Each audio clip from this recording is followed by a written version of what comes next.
morning. It's nice to see you all again. You all came back. That's a good sign. So if you were here yesterday, which I believe I've seen all of these faces before, you know I'm Elliott Kronenfeld, and I'm a sex therapist out of Boston. And this morning we're here to talk about single fathers and what that journey looks like. This morning, I'm joined by some friends here. I will give you a second to introduce yourselves. Kendrick Peacock. Live here in Chicago, and I did not have childcare, so this is my daughter Katarzyna coming. Excellent. And tell us, how old is she, and how did she join your family? She's 10 months. There was through surrogacy, anonymous egg donor in Canada, and she was born in Alberta, and she's a citizen. I'm trying to get U.S. citizenship for her right now. That's excellent. My name is Ryan Brown, and I am a single intended father. I'm in the process of surrogacy right now. A surrogate is here. Hi, everyone. Hi. And the embryo transfer is on April 23rd, so it's Days coming up. away. That's very exciting. Very good. So I thought today we would have a little bit of an informal structure, and we'll keep this open and do this almost like an open conversation rather than a more traditional panel. I think that it's really important to talk about what this journey is like for single fathers in a couple of different aspects, and so we'll break it up into chunks. So first I want to talk about what the journey looks like in the management of the journey, and what it is for a single father to be able to move forward in this way, to make decisions, how single fathers make these choices and decisions.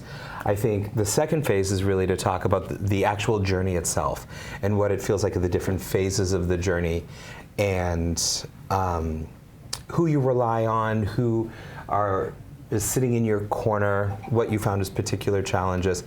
And then I think for the third is what happens after the baby comes home, what has happened in reality, what is it that you expect has happened. And we're going to look at that from a couple of different aspects, not just from the parenting perspective, but what does it mean to be a single guy with a child? Because parenting isn't your whole life. There's some other important things we got to talk about too. And how do you manage all of that? Okay? And then we'll open up for Q&A, and we'll have a community conversation, and you get to ask your questions. So let's start with, how, as a single father and a single intended father, did you make the decision on the journeys and the path that you did? What got you to this place? I've always knew that I would be a father. I have 3 younger brothers. We often we either played house or school, and I turned out to be a teacher, and I knew I would be a father. And just not knowing how that would happen and when. So I did delay for years, and I looked at surrogacy in my 20s and realized it was quite expensive, and so I started saving slowly. And I think once I hit 100,000, then I said, oh, now I can actually start looking. And the fact I was over 45, and I thought, now or never. And then I did single at the time and realized that I could wait around, and that may or may not be, I may not end in a family, and just do it myself. And I had my 2 brothers that live in the city. They were very supportive. I came here to this conference 2 years now, and they were supportive. I was very frightened, very, very afraid, but I work at a school, I work at a preschool. There's lots of parents, lots of mothers, a lot of support from there, and actually if something happens, I go wrong, I can actually take her to my office, and people at school help me with babysitting if I need. And Kendrick, what were you afraid of? I worked with children from 3 to 5, but really didn't have experience with a newborn, and just realizing like what happens if all the decisions would be on me. And that was, I don't have a great relationship with my parents, and I didn't know what type of relationship I would have with my brothers. I didn't want my brothers to be co-parents, but I wanted the support. And even now I'm still kind of like figuring out, I want help, but yet I'm not really good at accepting help. So that's been kind of challenging. Just recently, maybe a few months, she goes to a sitter now. I had to go back to work, but realizing that I have to like let other people in her life too, that's been a little tough. Great, thank you. Ryan, what about you? How did you get to this place? As I was listening to his story, I was kind of amazed at how similar it is. I've always known that I'm going to be a father. I am a teacher as well.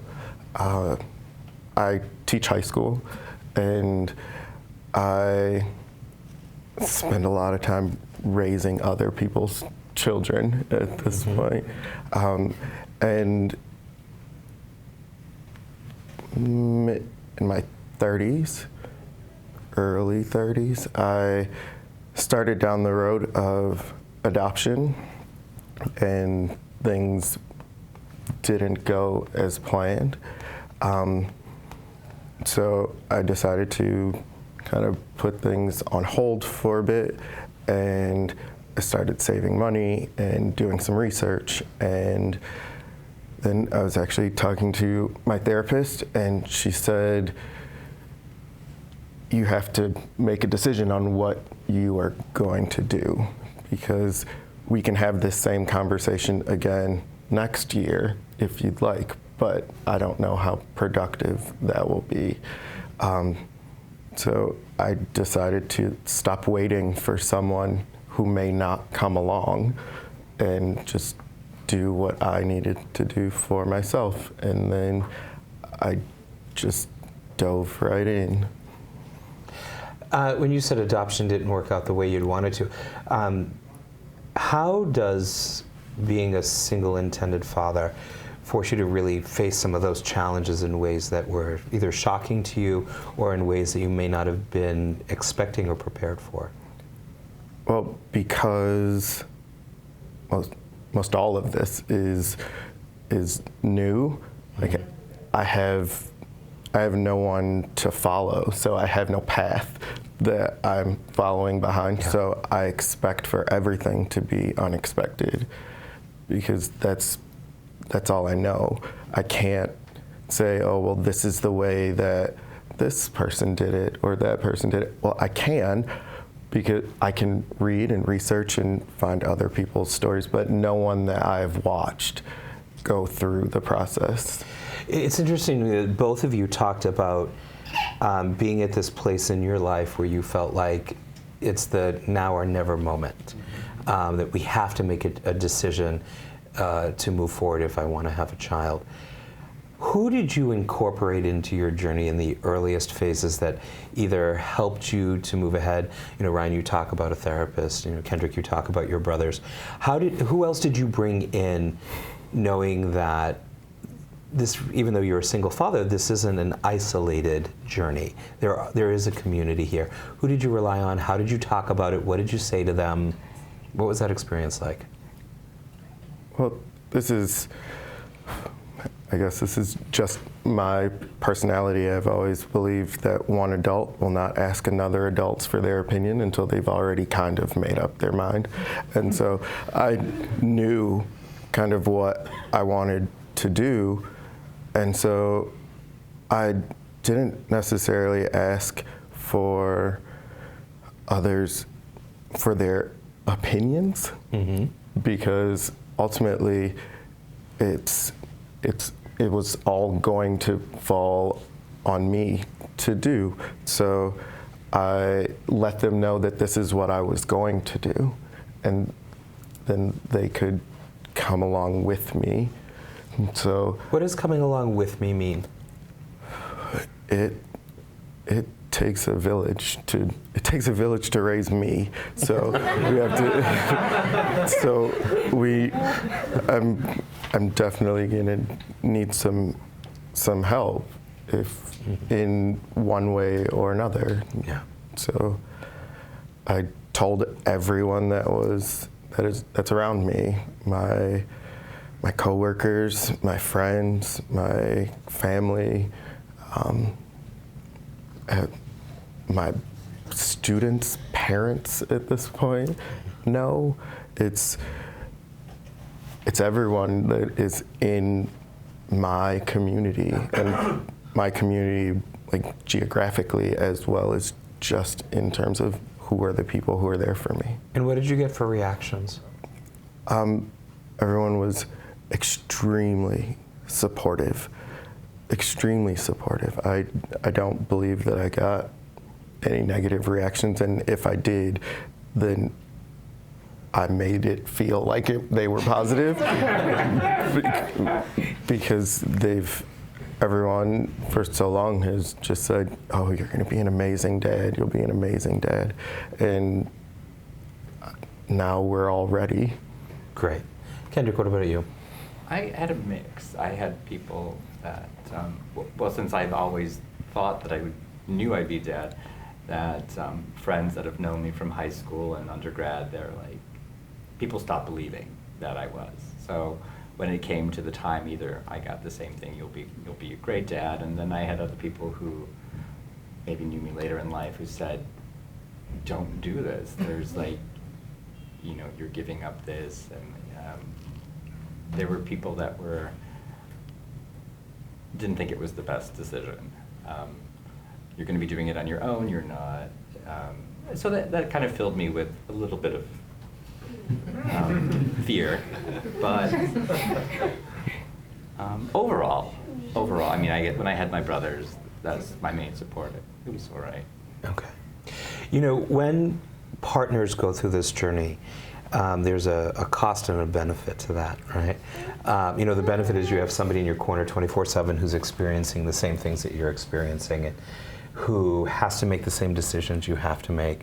The challenge for that, though, is that more often than not, couples don't agree on what those decisions are going to be, and they have to do a lot of work together to decide what agency are we going to pick, how do we feel about developing a relationship with a surrogate, how are we going to pick an egg donor, and making sure that they're staying in parallel lanes can be, for some couples, extraordinarily challenging. For single dads, you don't get all of that support. You don't have somebody going through it with you. You have people on your journey with you, but they're not doing it with you. But you also don't have to take somebody else's opinion into consideration.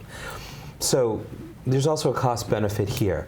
What was it like for you to have to make all those choices yourself, and how do you feel about not having somebody in that lane with you? It's exhausting.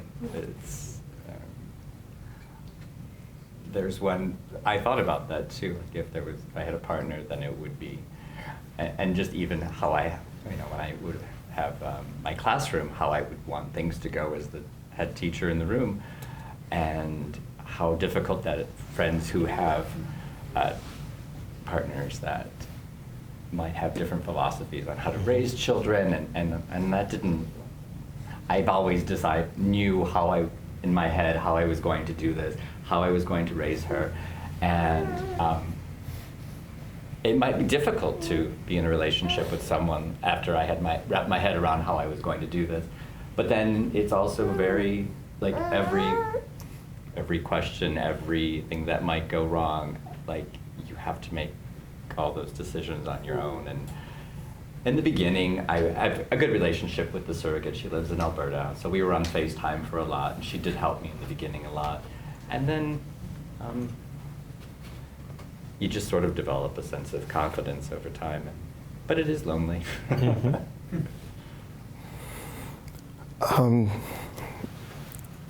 I'm 41 years old. I make all of the decisions for myself. And so this was just another decision that I needed to make for my life. And this was the time to do it. I take into consideration those who will be affected. But for a lot of that, it's me that is affected, and so I have to make the decisions that are best for me at this time. If I don't make those decisions, then who will? So let's talk about the actual journey. So you now have your amazing surrogate, and you have a relationship with your surrogate. What was it like to realize that you actually have to, you talk about having this independence of making the decisions yourself, but you actually have to bring somebody else in. And while you don't necessarily have an intimate partner who's going down this journey with you, you do have this other person who's going down this journey with you, who has, in many ways, a very shared goal and a very shared experience, but also has some extreme, unique experiences that are very different than yours. How did you notice that, the togetherness but yet the separateness with your surrogates? It was very, I didn't meet my surrogate until we were, I think it was the 20-week ultrasound. We had just done FaceTime, and then she has 2 daughters, so I flew out and I spent some time, and it was difficult to navigate the relationship. Her daughters and I, we got along fine, and even with her, but I found it challenging to navigate the relationship with her husband. He was very quiet, and there were some misunderstandings, and I felt very, possibly I didn't mean to be controlling of just certain things, but I expected this to go a certain way. I expected maybe you might want to try this dietary supplement or do this exercise, but I had to try it in a way of like, and I guess once it was misinterpreted, and her husband wrote me a harsher email, and then I felt like I'm just totally out of control, so that kind of put me back. Yeah. Like, I'm here, this woman's doing absolutely everything for me, and it was misinterpreted, and then I'm just walking on eggs. So it was very difficult, actually.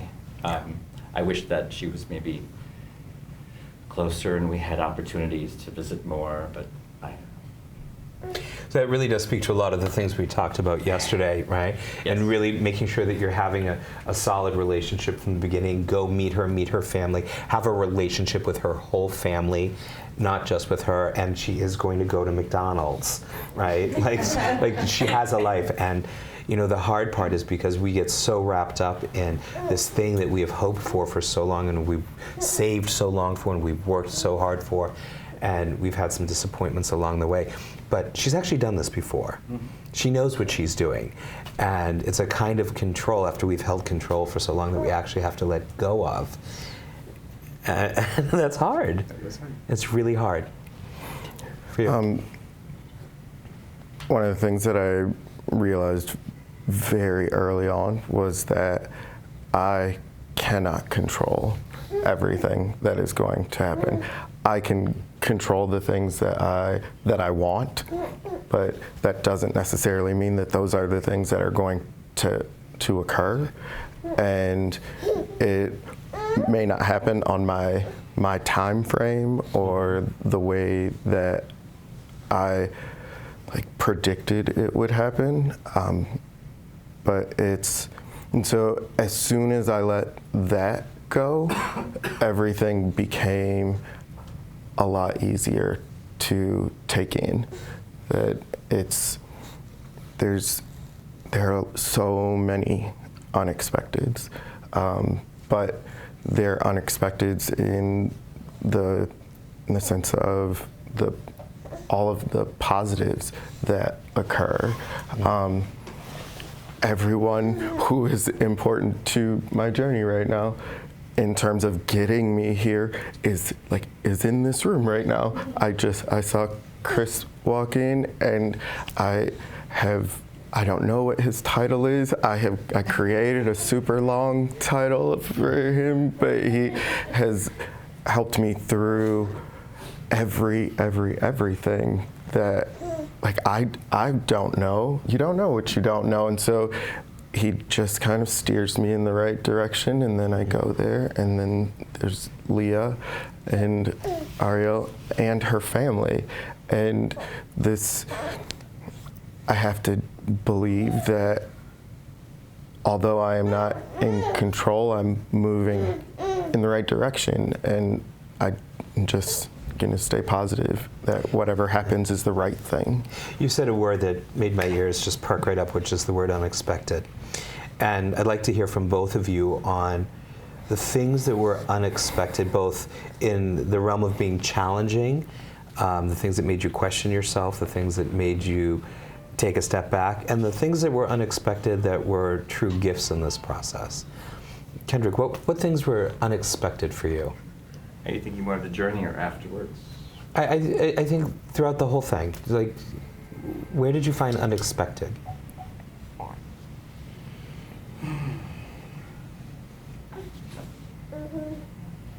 Right now, the unexpected is what 24/7, I mean, I thought I knew what it was, but what having someone depend on you every moment of the day for everything is, I'm surprised that I'm so shocked by it. Like,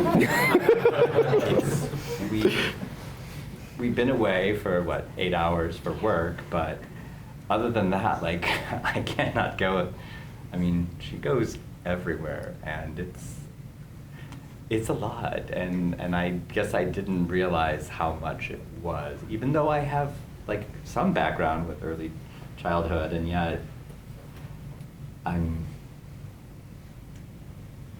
that's been an eye-opener. But again, it's been amazing, and I can't imagine any other. I also can't imagine what life was. But I used to take naps after work. I don't remember any of that. So that's been.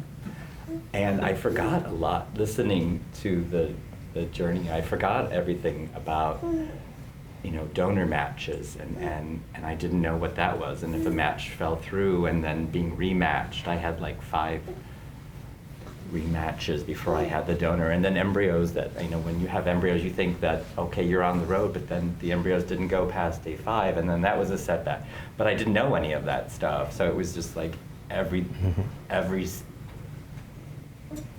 it was explained to me very clearly, but I guess until you're in it, you don't. And I forgot now afterwards. Now my focus is just on her, but I'm thinking of the sibling journey at this point, and I'm like, oh yeah, I remember how much that was, and also like I didn't have anyone. There's no one else in this position, so I can't ask a friend like, what did you do, or like, oh, my friends with children are like, well, their wife might prepare dinner or let them sleep or do the laundry. I'm like, no, you do everything, and it's a lot. So I'm surprised at the things that are unexpected. It's just. Right.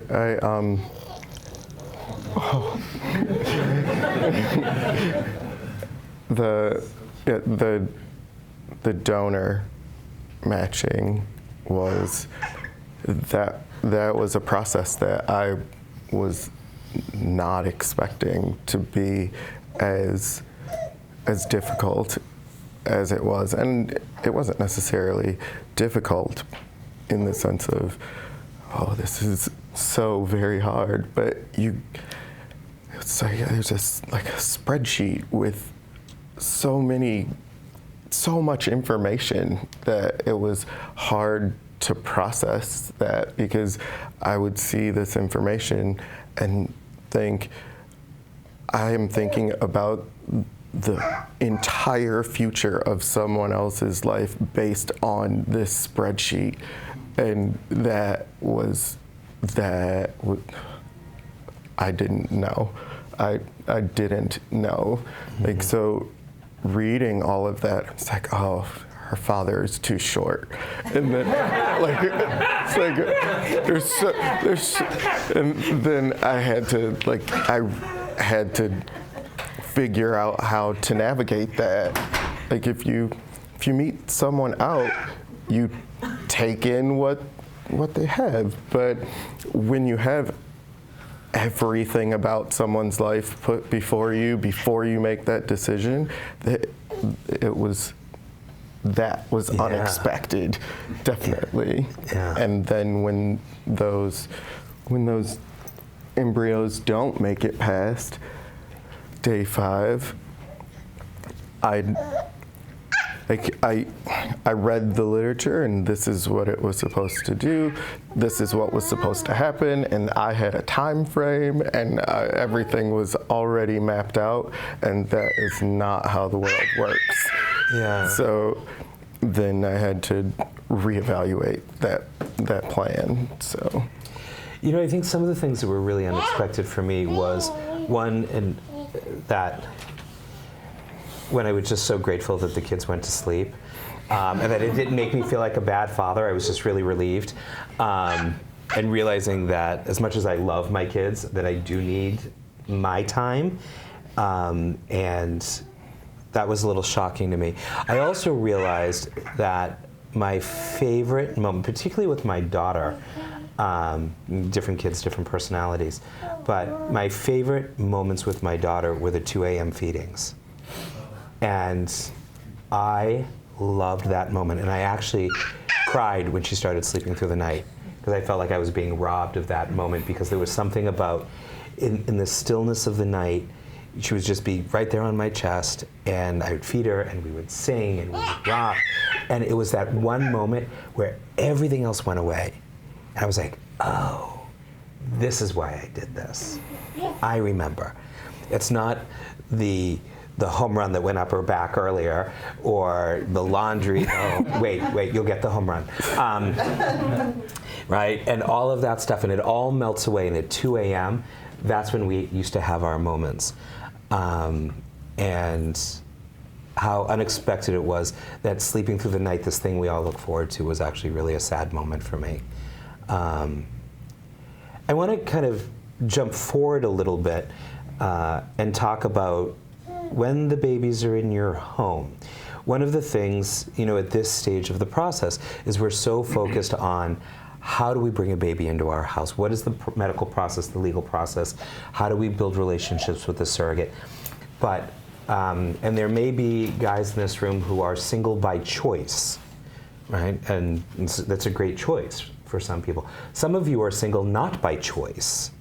And you're asking yourself, so how does this impact my ability to take care of my own needs once that baby is here? Because I got to tell you, Daddy still gets an itch, right? Like, you still have a life, you're still an adult, you still have your life. You are not just a father. And so being able to talk about how do we balance our identities as grown men who want to be fully fledged men in all aspects of our life, not just being a father. Let's talk about what that's been like. I'm not successful at that. Yet. No, because this is hard. This is hard. I was just talking earlier that, you get up, you take care of her, you go to the sitter, you go to work, you come home. That used to be my nap time. Then she's awake until 7:30, so I need to be present for her. Then she goes to bed. And then it's laundry, and then it's bottles, and it's sterilizing, and it's cleaning, and then you're just too tired to go. And then the weekend, it's there's at least right now, I have to say that she is my whole life. Yeah. And that's why I said I realize, and it was kind of shocking, but it's lonely because you're not going through this with anyone. And Right. And I'm like, okay, it's a temporary. And I know that, she doesn't really play with other children, so I'm not looking for play dates. And at this point, not yet, but I mean, I'd like to go out and do things, but if she's awake and I'm awake at the same time, I'm just too exhausted. Right. So And I think that this is really that really rough balance that we have to think about throughout the whole process, right? That's why when I say who's in your community, how do you bring them in, and how do you involve them? And one way is emotional support, but the other thing is where possible, where do you have somebody who's willing to come and sit with your baby for a few hours, or do a child care share, and there's different configurations for everybody. But at some point, you have to bring help in, because in the beginning, yes, this baby is your whole life, because you don't know this person. You have to learn your baby, and there's this, I think, romantic ideal that you're going to fall in love with your baby the second you lay eyes on them, and that may happen, but it may not. You may think, holy crap, what have I done? Right? I was saying that. Yeah, right? You're like, and now you want me to bring it home? like, wait, that I'm not ready for, right? And then you go home and you're alone with this baby, and you have to learn this child. And every baby, just like everyone in this room, has their own unique personality and the things that make them happy and the things that stress them out, and you don't know any of that, right? And so you have to give yourself a little patience and a little self-kindness to be able to say, that's a process, I have to learn that. And eventually you will, right? And I tell people all the time, just go home and take care of your baby. Because if you don't love your baby immediately, you will fall in love with your baby. Just take care of your baby, you will fall in love. And just like with all relationships, I always tell people the healthiest relationships have the clearest boundaries. You should all write that one down, right? The healthiest relationships have the clearest boundaries. And this includes the relationships that we have with our kids, right? Our kids cannot overrun our lives. And as single parents, that's a really hard thing to hold, because when we feel like we don't have enough support, or we feel like we can't ask others for help, or we feel like we don't have a strong enough community, how do we do that? And this is where I think single fathers really have to be a little creative. And sometimes we have to put ourselves into maybe a little uncomfortable space of saying, I've got to have help, because we know it takes a village, right? And if I don't have a natural village, then I have to go and create one. Because you're going to want to go out on a date. You're going to want to go out with friends. Brunch is fun, right? Remember those things. And you shouldn't have to give up your life as a mature, responsible adult because you have a baby, right? It's about the baby should be enhancing your life and should be integrated into your life. And you have to figure out ways to do that. What's your reaction to that? I've thought about, knowing that this was the journey that I'm going on, I'm extremely upfront about that, when I meet someone. Yeah. And I think it was right after the embryos were created, I met someone and we started dating, and he knew up front that this is where we were going. We as in the royal we. Like this is where I am going. And he thought he could do it, and then he thought he couldn't do it, and then he thought he could do it, and then I decided that he couldn't do it. And so I am a package deal. Yeah. And so even with my job, I'm a high school teacher. I don't get to turn that off. And so there will be things that I'll need to do. And soon I will be a high school teacher who is a father. That's you right. don't get to turn that off. And so you have to take all of me, and that's great if you would like all of my world. You know, it's interesting that you say this. I was telling a couple of you folks yesterday that here's what I've learned about, when you're a single father and you're trying to date, there are essentially 4 types of guys that you're going to meet. So let me lay it out for you. Get ready. The first is, as soon as you tell them that you have a child, you can smell the rubber burning in the driveway. See you later, have a nice trip, right? Let them go. Don't chase that one. The second kind of guy that you're going to find is the one that says, oh, you have a kid, and instantly they want to marry you, right? Because they want to have children, but they don't want to do all the work we just did, right? So they want to co-opt your kids. See you later, right? Like, this isn't a free ride, right? The third kind of guy you're going to meet is the one who's going to say, oh, you have kids. Well, I hope you and the kids have a great time, and they want to date you, but they want nothing to do with the kids, right? So they think that they can have you. They like you, but they don't want to deal with the rest of it. And as you were saying, Ryan, we're a package deal. Either you take it all or you don't. And then you're going to meet the fourth guy. This is the interesting one. The one that when you tell them you have kids, he'll say to you, huh, that's interesting. Tell me about that. I wonder what it'll be like to meet them at some point. That's somebody you connect with. Take that one further, right? Because they understand and they get it. And they're not trying to co-opt your kids, they're not trying to co-opt your journey. But they are interested enough to be invested at some point. Then the hard part for you becomes, if you find that guy, how are you going to be willing to bring them in? Because you have had all this control and all this decision making for a really long time. And if you really want this person to be a full partner in your life and to be a solid presence in the life of your children, you got to give some stuff up. You got to give some stuff up. That was really hard. So my son is 18, my daughter is 13. I've been with my partner for 10 years now. Right? That's a tough transition. So my daughter doesn't remember life before him. Like, he's just always been in her life. My son does remember life before him. And looking at how we incorporated him into our lives, and then when we all decided to live together, what that was going to be like when he started actually making decisions in the household and how things were going to be. And he started getting involved in every aspect of our lives, and now my partner, Joe, sometimes I think he parents more than I do, because he became the first call parent. You know what I mean by first call parent? Like when the school calls, who's the first one they call? They call Joe. Awesome.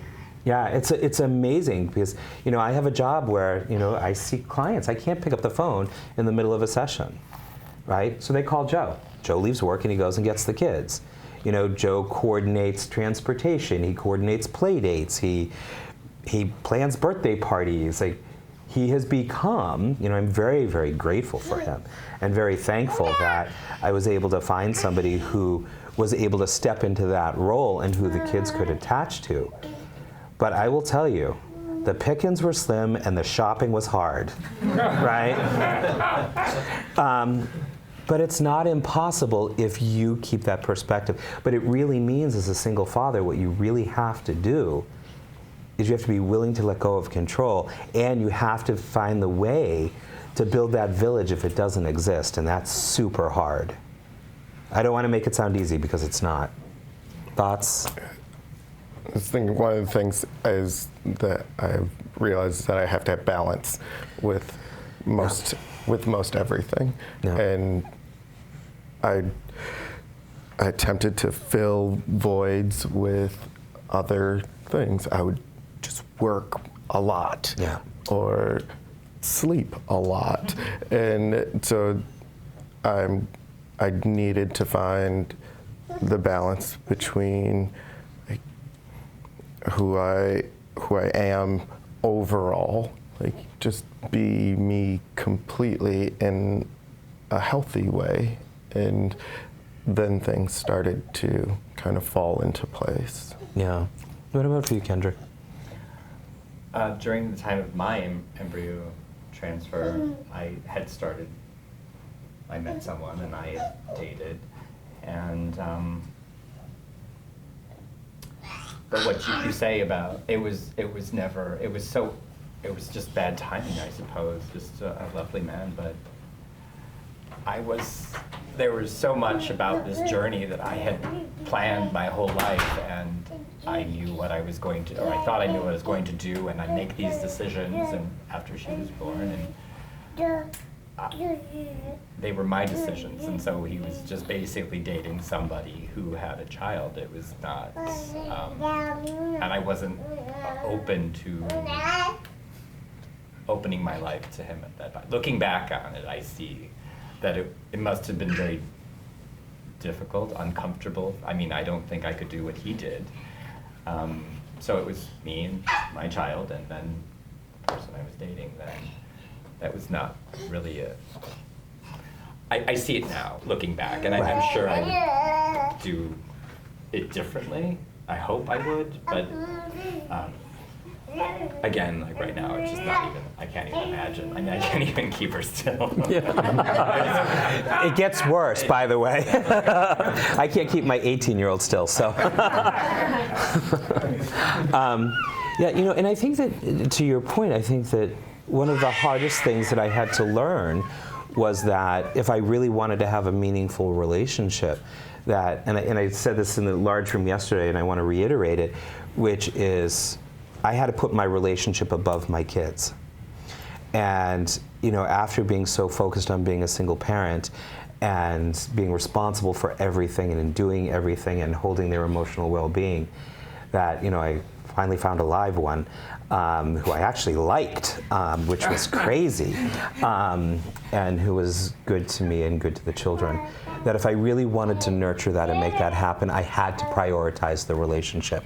Because, you know, quite frankly, the kids are going to be fine, right? They're going to get fed, they're going to go to school, they're going to have clean clothes, the house isn't going to fall apart.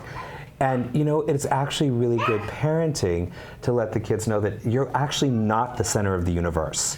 Like, there's actually another world out there, and that you're just a player in it, and you have to learn how to live in a world where everything doesn't revolve around you.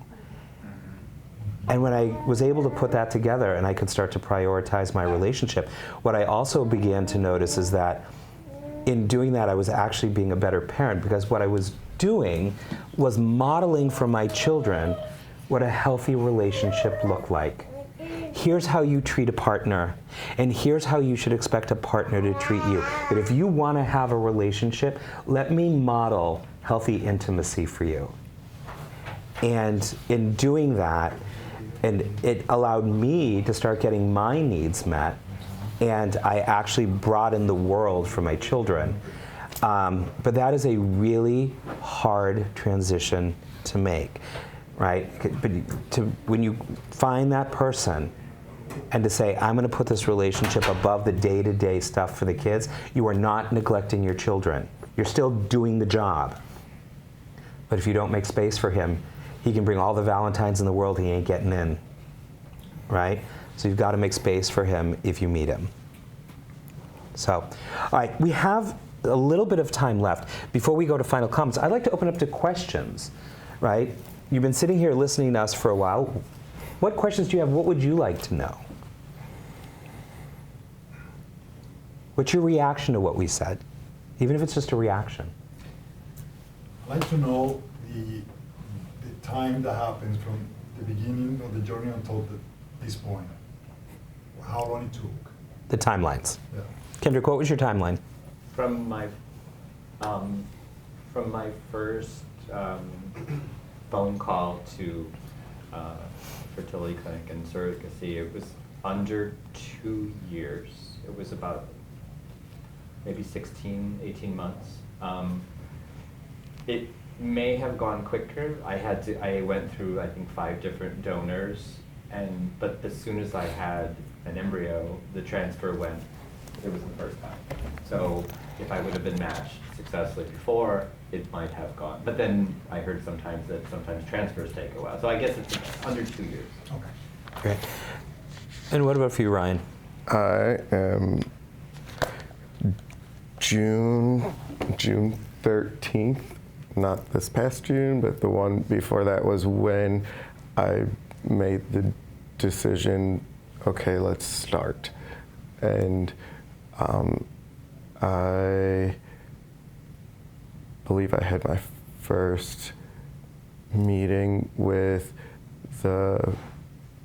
Chicago IVF.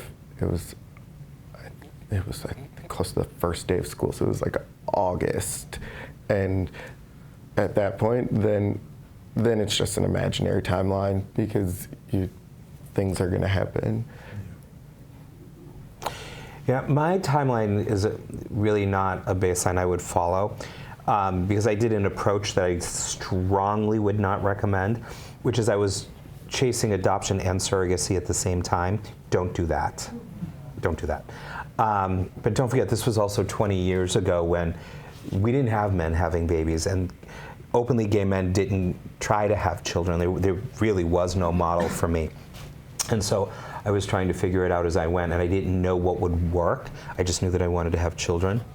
Why do you recommend not to do both? For a couple of reasons. First of all, one journey in and of itself is a lot to cope with. Doing two is really hard. And so what happened to me is I started with traditional surrogacy, and I started with adoption. And I was trying to just figure it all out and see what was going to work, and the adoption agency told me that I had no hope. So I said, fine, thank you for telling me. And I moved over to surrogacy. I got matched with a traditional surrogate. I was all excited. We were going to make this happen. This was 2000. And that match broke. And I got matched with a second traditional surrogate. And we had done several IUIs, and for all kinds of reasons, none of that worked. And that match broke, and I was in the process of getting matched with another surrogate, and I had been presented with a profile. And on the day I was presented with a profile for a surrogate, I got a call from the adoption agency that says, we have a really high-risk adoption, but if you're willing to try, we're willing to back you and to see what we could do.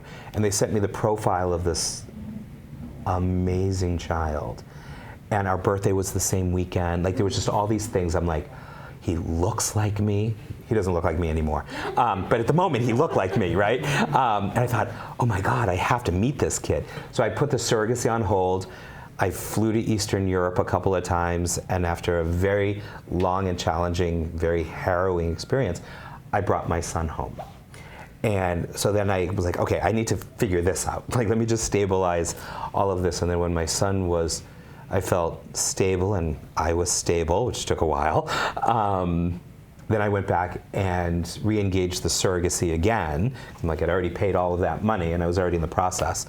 And switched to gestational surrogacy at that point, and then I had to go through the whole egg donor route, found my donor, had to go find a new clinic, started the whole process over again, and then my daughter was born in 2006. So it was way too much, way too much. So find your lane, take your lane. And what I'll tell you is that there will be many moments along this journey where you're going to get news you don't like. It's going to happen. It is part of the journey.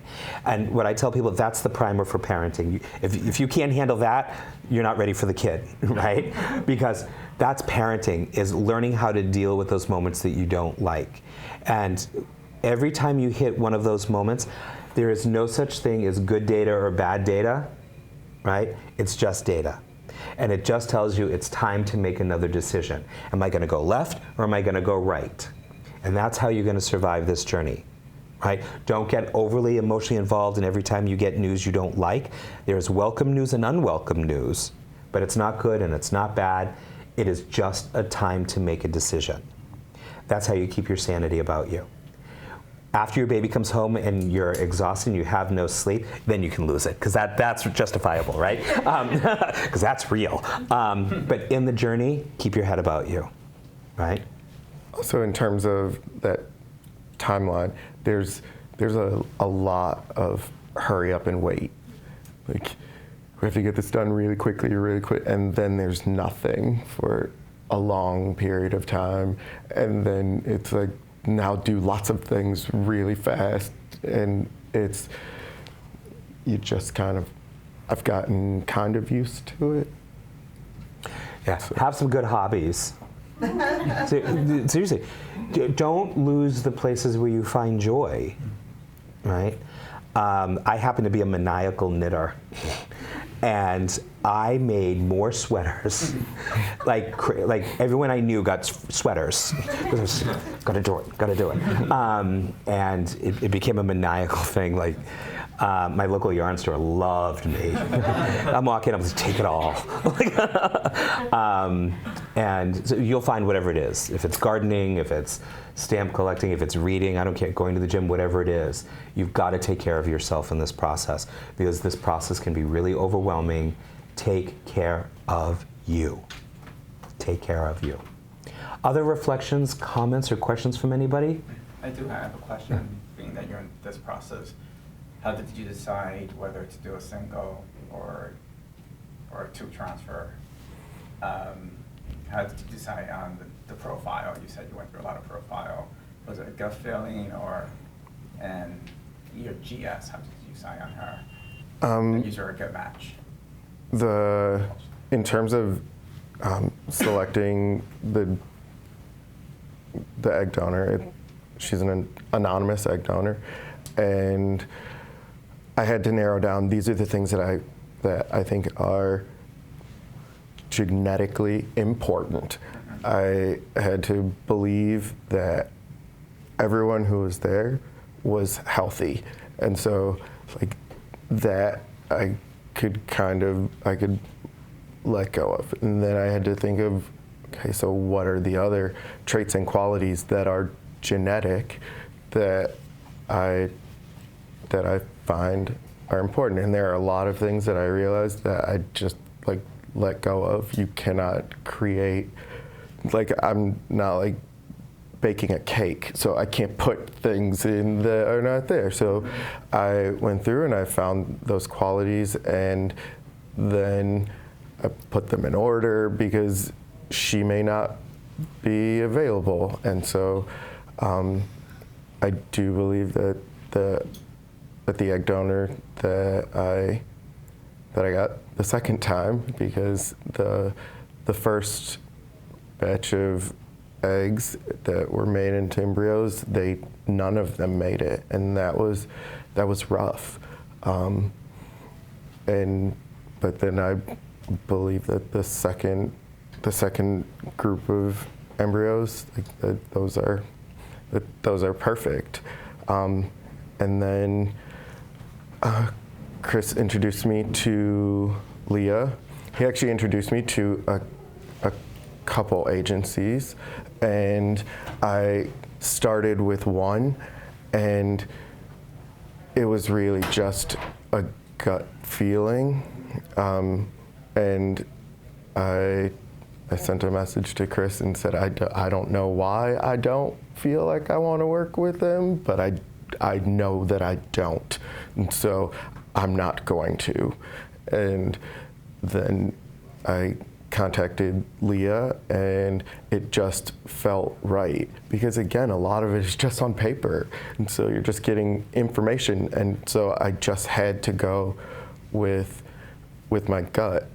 And then it was the exact same thing with the egg donor.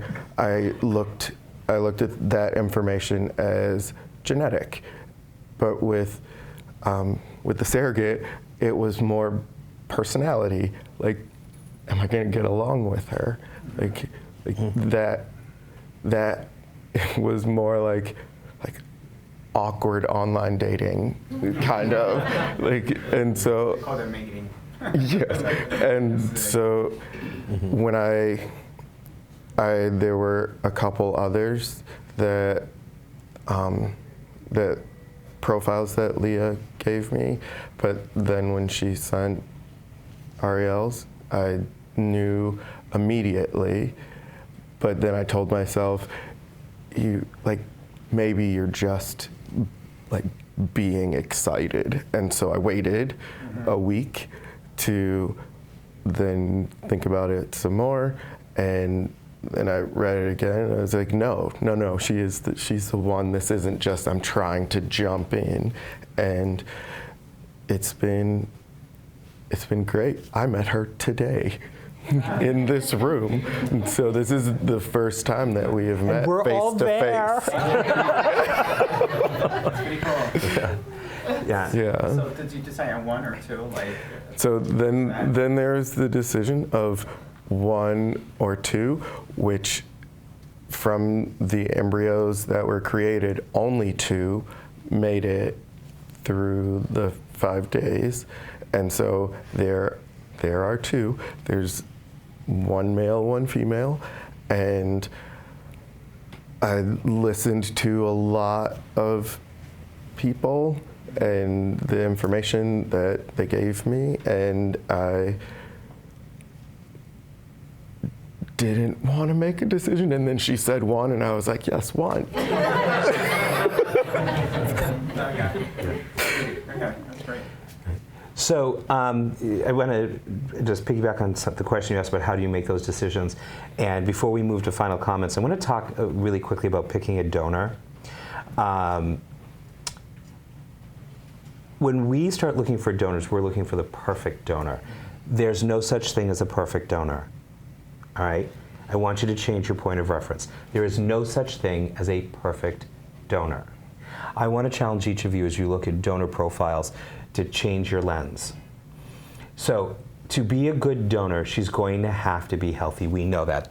You're absolutely right. Take that as a given. It's a given. She's going to be healthy, right? The next thing you want to find out is, has she donated before? Is she a proven donor?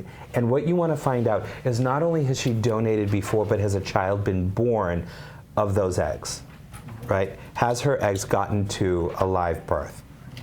That would be the first thing I would do. And then decide where you are on that. Everything else is a crapshoot, okay? Because her hair color doesn't mean anything. It doesn't, because you don't know what her genetics are. When we talk about recessive genes or dominant genes, what she actually looks like doesn't matter, because that baby may come out looking like your Aunt Myrna, right? And so I hope you love your Aunt Myrna, because that's what you're getting, right? Right? So don't focus on the optics. And I talk to a lot of guys who are like, well, I want education, I want Ivy League. I'm like, let me tell you, right? I'm in Boston. I know a lot of people that go to Harvard, they're as dumb as a stone, right? I hope nobody in this room, right? But I also know a lot of women who have grown up and never made it to college, who are brilliant, but their life circumstance hasn't allowed them to go to college. So when you're assessing things like intelligence, don't go after just the degree, because it doesn't tell you anything. I want you to look at these women as whole people and really understand their perspectives, understand when you read them, and when you read those profiles and you read their statements, what are they telling you? Just because she plays classical piano doesn't mean your child's going to Van Cliburn. It's not happening, right? Because I will tell you, my daughter is me with a vagina. Okay? She's all sperm, no egg. Right? You don't know. Healthy? Yes. You make a decision whether you want a proven donor or not. That's an important decision. Everything else, read the profile. Don't go for the optics. And if you're looking for that perfect donor, you are messing up your own journey. Okay? All right. I will leave that on donors. Now, we literally have 2 minutes. 1 minute final thought from each of you. It's been just the most exhausting thing, but the most amazing thing. No regrets. I'm glad I waited to this point. This is the girl that I was meant to have, and it's just perfect. Excellent. I couldn't have predicted the way that things were going to go, but I wouldn't change any of the things that have happened thus far. I've learned a lot about myself, and I've learned a lot about the people who are around me, and about the world and science. And I'm excited to move forward, believing that this is exactly the way that this was supposed to be. Beautiful. My final thought is I really do wish all of you the very best. If this is the journey that you want, have it. Have it. Because everything else will go on too, right? Build your community, make your choices, and I wish you all the very best. Thank you for coming.